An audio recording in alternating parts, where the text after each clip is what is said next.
What is happening, baby? Welcome back to the Fantasy Football Huddle, presented by the THC Sports Show. Today, we are doing the Week 9 Stardoms and Situms.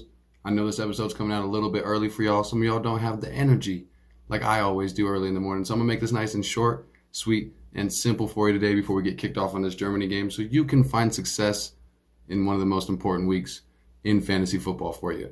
So, of course, as always, I'd like to thank our sponsor, Dank Life Clothing Brand. Make sure you guys contact Dank Life Clothing Brand. The holiday seasons are right around the corner. So, if not for yourself, I know you know somebody that could want some new gear here soon. So, make sure you hit up Dank Life Clothing. And thank you so much to Dank Life Clothing for all the hard work and all the amazing things that you've been doing over here for the Huddle Chat Sports Show. Now, before we kick it off, as always, I have to invite you now. If you don't, there's absolutely no pressure at all. But if you do, I invite you to smoke them if you got them. Let's get it cracked off right, and let's get into the news, baby. So now, like I said, today is going to be a nice, short, sweet, simple episode. We're getting this out nice and early in the morning for you guys so you can get it and get that success in one of the more important weeks in fantasy. We're going on to the stardoms and situms, and as you already know, we're not going to be talking about some of those obvious startable players. We're talking about those players that you're thinking about putting in your flex position this week. You're arguing between them and another player, but we're going to hopefully be able to figure that out for you. If you have any questions, make sure you contact us on the Huddle Chat on Facebook and Twitter. On social media, I answer all your questions, and you may even be able to be featured in next week's episodes as well. Now, of course, getting into the stardoms and situms, like I said, byemaggedon, this is one of the toughest bye weeks of the entire season. There's 6 different teams on bye week, so you're going to be making a lot of tough decisions. Before I give you my first stardom, make sure you hit that like button if you like the content, and make sure you also hit that subscription as well and hit the notifications so you get all the information as soon as it comes out so you can get ahead of those other idiots in your league. Now, my first start of this week, we're going to start at the quarterback position like we like to do, the top of the roster all the way down. We're going to be starting Marcus Mariota from the Atlanta Falcons this week. Like I said, with byemaggedon, you're probably finding yourself maybe in a tough position where you need a quarterback this week. Or you might be one of those unlucky assholes like myself that took one of those quarterbacks based on their production of last year, and they aren't even coming close to it, i.e. Matt Stafford. But we're starting Marcus Mariota this week. He's been adding a lot of value with his legs, and over the past 4 games, he's had at least 31 rushing yards. He has a very safe floor out of all the streaming quarterbacks. That's why I prefer him the most. On games where he has thrown more than 25 passes, he's averaging 23.5 fantasy points per game. Like I said, he's got a very safe floor, and let's hope that he's forced to throw the ball a little bit tomorrow as well. Like I said, he scored at least 19 fantasy points in 3 of his past 4 games, including 2 games with 28 points over that span. The Los Angeles Chargers aren't necessarily the best matchup for Marcus Mariota. However, they haven't been performing like we thought the Chargers defense would be this year. As a matter of fact, I believe they're the 28th fantasy defense at the current moment. Extremely underperforming through injury and different things, so it becomes more of a tantalizing matchup for Marcus Mariota, and he may even be allowed to compete with Justin Herbert on the offensive side of the ball to see who's really going to win that game. Of course, we all think the Chargers will, but the Falcons do stand a fighting chance depending on the momentum. Now, we are going to be not standing a fighting chance if we start Jared Goff. So I'm sitting Jared Goff this week. Finally, he's been one of those quarterbacks that's been breaking my heart all season because I just can't pick right. When I sit him, he does good. When I start him, he does terribly.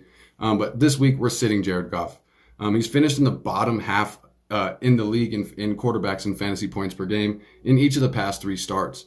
His 4.8 turnover rate is not as bad as Matt Ryan, but it is 5th worst among quarterbacks in the league right now. And you're also looking at the Lions have the worst matchup for quarterbacks according to Pro Football Focus against the Green Bay Packers. The Packers have allowed the 4th fewest fantasy points per game to opposing quarterbacks, and you see those divisional matchups, especially in some of those like the NFC North. They don't typically end up being high-scoring affairs, and if it's a high-scoring affair, it's going to be because Aaron Rodgers and the Packers, who have also been struggling, we're going to be putting those numbers on the board. So I'm staying away from Jared Goff this week. Now we're going to be moving on to the running backs. Now, this one should be fairly obvious, and I alluded to it in my last episode. If you haven't seen the trade deadline episode, make sure you check out the trade deadline special. But we talked about Deion Jackson. This was before we knew Jonathan Taylor was hurt. I'm starting Deion Jackson with Jonathan Taylor missing time this week. don't forget as well that Nyheim Hines is no longer in Indianapolis anymore. So Deion Jackson is going to be taking the majority, if not all, of the running back carries this week. You're looking at Phillip Lindsay and Jordan Wilkins, a couple of other running backs coming off the practice squad. I don't think they're really going to eat into his production at all.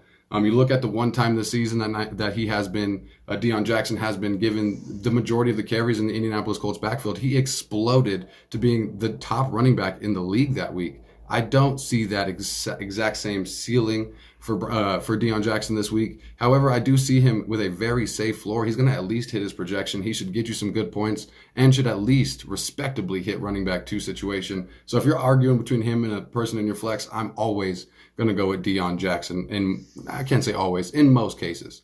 But a running back that I'm not going with, and I hate to say it this way, I'm sitting Brian Robinson. He had a crazy good start to the year after coming back miraculously off that injury and fighting through everything that he did. But he's struggled on the stat sheets over the last 4 weeks. He's only averaging 6.7 fantasy points per game at the current moment. And what's more is he's being overshadowed by Antonio Gibson. Antonio Gibson is taking full advantage of the opportunity to earn his spot back. Because we all know Antonio Gibson was seriously finna be a special teams player only, how things were working at the beginning of this year. So luckily for Antonio Gibson, Brian Robinson got shot and it stifled his start. However, like I said, Antonio Gibson has been overshadowing him, and not just Antonio Gibson, J.D. McKissic as well. Last week, looking at Brian Robinson taking 25% of the running back snaps, J.D. McKissic and Antonio Gibson evenly split it about around 36%. So you're looking at it being a truly 3 running back committee, and it's hard to trust any of them if you're not trusting Antonio Gibson. But even Antonio Gibson isn't like a definite start. So I'm definitely going to sit Brian Robinson, keep him on my bench, and kind of give it the wait and see approach. Week 9, I'm definitely going to be staying away from Brian Robinson Jr. Now, going to the pass catchers. And the pass catchers, I feel like, is one that's kind of been giving people a lot of struggle. Running back always is an issue with the upside and the value drop off that you get from running back, 10 to 15 per se. But the pass catchers have been very up and down. Even some of the most prolific pass catchers in fantasy football have been kind of underperforming in certain games. You got those ones like Stephon Diggs and those ones that really haven't missed at all. But pass catchers have been very difficult, especially when you come down to those number 2, number 3 wide receivers on your team. This week, I'm starting Devin Duvernay. I'm willing to gamble on Duvernay this week, honestly. He's typically, the 3rd pass option at best for the Baltimore Ravens, but they're going to be losing Rashad Bateman this week, and Mark Andrews at the current moment is doubtful for Monday Night Football, so he's extremely banged up, and they got the bye week coming up, so it's extremely likely that they don't start Mark Andrews, leaving Duvernay with the most upside and most potential out of all the pass catchers available for the Baltimore Ravens. You also look at Duvernay now has 3 games this season with at least 12 points in PPR platforms.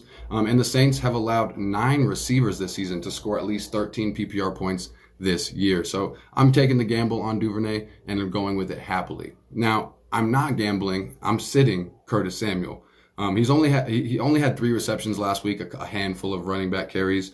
And he's been seeing a constant dip in production. You don't know if it's Taylor Heineke or what per se. However, like I mentioned about Antonio Gibson and J.D. McKissic, they've been heavily involved in the offense and heavily involved in the pass game, which has been taking some of the targets that were available for Samuel completely away.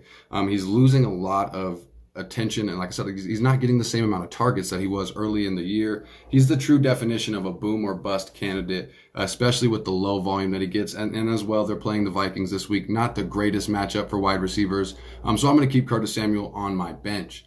Now, the big man pass catchers, tight end has been probably one of the worst that it's been in recent memory, at least. So it's really hard to go with tight ends. A lot of them outside of that top 4 or 5 are extremely boom or bust. It's been a roller coaster this season. So on the roller coaster, I'm going to sit in the Mike Gesicki seat. I'm starting Mike Gesicki. The Bears just recently lost Roquan Smith and Robert Quinn. This defense is going to be vulnerable against the Miami Dolphins, and they're going to be putting all that attention on Tyreek Hill and Jalen Waddle, leaving that middle of the field wide open, and it's already vulnerable for the Chicago Bears. You're looking at the Dallas Cowboys. They just had their tight ends last week combined for 90 yards on 9 catches against the Bears. And Gesicki has now scored a touchdown, Gesicki has now scored at least 12 PPR points in 2 of his past 3 games. And he also has 18 targets over that 3-game span as well. So he's getting enough volume to think that he can produce quality stats, even alongside of players like Tyreek and Jalen Waddle. And you also look at the fact that Tua has been struggling with injury, so that definitely wavered him in those middle weeks. But I definitely think Mike Gesicki, everything is pointing up for Mike Gesicki to have a boom game as opposed to a bust game. Now, somebody I am staying away from is another streaming tight end that we've had a lot of opportunity, a lot of hope for, but I'm sitting Tyler Conklin from the New York Jets. Let's just face it. Really, outside of Breece Hall before he got injured, there really hasn't been a New York Jet that has fantasy relevance that has really produced since Zach Wilson took back over at quarterback. The Jets offense has struggled under Zach Wilson, unfortunately. Hopefully they can turn it around and don't need to find a new franchise quarterback. However, Tyler Conklin, I know it's hard to sit him this week coming off that massive stat line last week, a pair of touchdowns. But without those touchdowns, he didn't really do much. And I wouldn't chase those points that he put up last week. Like I said, you never really want to chase touchdown production. Even though last week was more points than Tyler Conklin has scored in his last 4 games combined, the previous 4 games before last week combined, he didn't score as much as he did last week. So like I said, it's hard to sit him off of those numbers, but don't chase the touchdown production. He's also facing a Buffalo Bills defense that has only allowed one tight end, the number 1 tight end, Travis Kelce, to score more than 10 points this year. They're very tough against tight ends, so things aren't looking right for Tyler Conklin, so I'm staying far away from him. Like I said, that is going to be our quick and easy startums and situms this week for week 9 in the NFL season. Your trade deadline is coming up as well, so next week we're doing a lot of trade talks. Let me know in the comments if you have any questions, your own startums and situms, your own trade questions, your own waiver wire questions, or just fantasy football talk. I'd like to respond to all comments, get involved, and you may even be featured on next week's episode. If you've made it this far and you haven't smashed the like button, please, man, what are you doing at this point? Smash that thumb up, help your boy out, and help yourself out by smashing that subscriptions bar and the notifications bell so you always get notified whenever I come out with some new stuff. So that's going to be it for today. I hope you enjoyed the early games and a full slate of NFL football. Much love. Thank y'all so much for tuning in to the Fantasy Football Huddle. And remember, never be out hustled, never be outworked, and you'll never be outperformed. I'm your host, as always, Dallas Clark, also known as Indo as my Nindo. This has been the Fantasy Football Huddle, presented by the Huddle Chat Sports Show, and I'm all the way the fuck out of here. Y'all have a good one, baby. I'll see you next time.